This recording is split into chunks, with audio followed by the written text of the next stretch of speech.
Hello, Renegades family. Teeman and I were talking this morning, and we went over quite a few things and decided it'd be a good idea to pass along some information to the 13U families.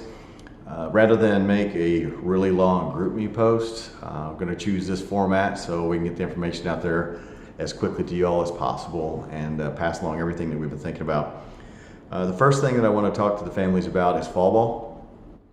Fall ball to the coaches and how most organizations approach fall ball season is understanding that it's more of a developmental and instructional type of environment versus spring. Fall ball actually is the kickoff of the 2022 season that ends at the end of spring ball. So what we're trying to do as coaches is, our target as the end of spring, really peaking. Obviously, we want to win as much as possible in between now and then, and we will.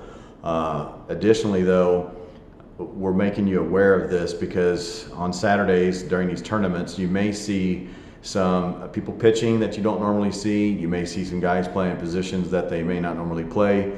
The batting lineup may be different than what you're used to, and that's intentional.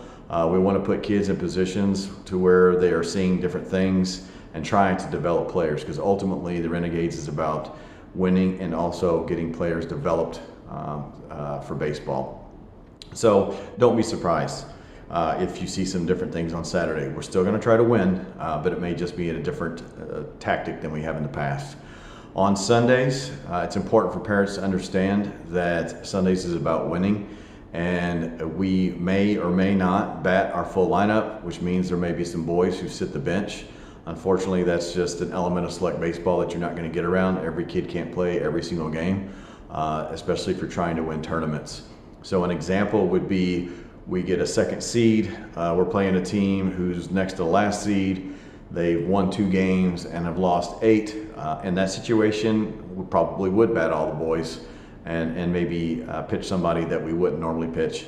On the second game on a Sunday, though, or the flip example would be you have a semifinal game and the team we're playing is 10 wins, 2 losses. In that case, you would see 9 boys batting almost definitely in that situation. So just be aware of that. We're not trying to punish a kid or any player by sitting the bench, but that's part of baseball, and we're always happy to talk about player improvement and how to make sure your kid's batting on Sunday, because I know that's where I wanted to be and where I'm hoping all of our players want to be.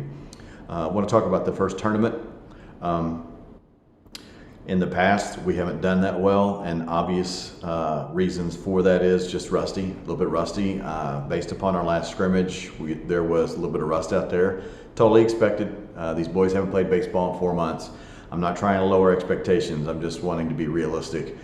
We are going to play to win this weekend, but little things that I noticed, things such as secondary leads and just little sidebar things that you can't really practice very well other than playing baseball. I expect to see a little bit of roughness there, but again, do seem expect to go out and win. Just temper expectations the very first tournament, knowing that we've not played in 4 months. With that being said, super excited to go be playing baseball this weekend. I want to make parents aware of something that's in the player code of conduct. It's been an issue in the past. We're at an age where this behavior type has got to be squashed, if not sooner. I'm specifically talking about how some of the players react to adversity, and there are situations in which a strikeout occurs, maybe you're pitching poorly, you make an error, and some of the boys are not handling it the way we expect them to handle it. We fully want the boys to experience some frustration. We fully want them to get mad about not performing at their best level, and that's normal, but we can't deal with that in the form of tears, tossing helmets, baseball bats. That's just absolutely inexcusable behavior. And I want every parent to understand that if one of the players reacts negatively in that fashion, we're going to ask them to leave the dugout.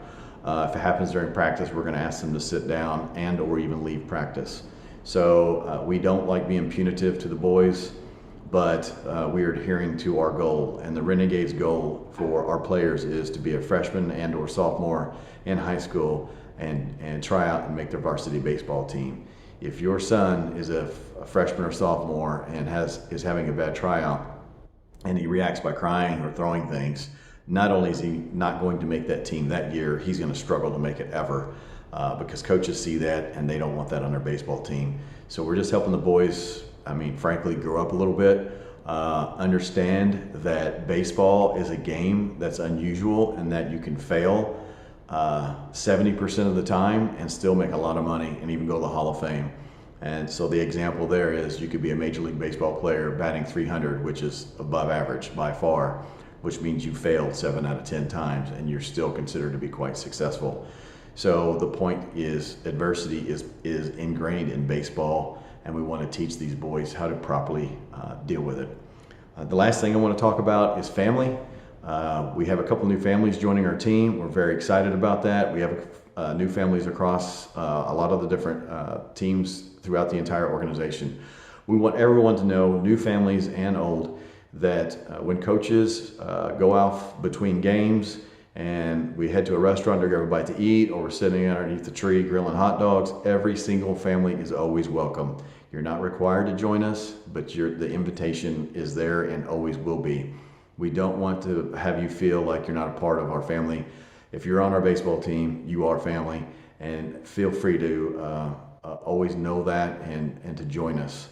Last thing I want to talk about regarding family, if you do ever have a concern about your player or the way a game was called, your coaches are here to talk to you about it.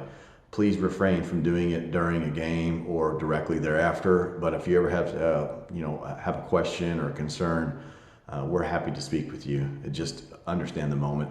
So finally, like I said, that's my third finally, sorry, but we're very excited about this weekend. Looking forward to seeing everybody and looking forward to getting ready to play some baseball. Have a great day.